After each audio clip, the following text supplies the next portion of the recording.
Jason, thank you. A lawsuit seeking to redraw Wisconsin's GOP-friendly congressional maps ahead of midterms dismissed today. The lawsuit brought by Democratic voters was filed after President Donald Trump sparked a nationwide redistricting battle in an effort to preserve the Republican slim House majority when voters head to the ballot box in November.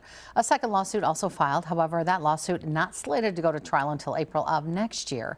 The three-judge panel said in its ruling that it has no basis to find the current maps invalid and that only the state Supreme Court can decide whether maps should be withdrawn.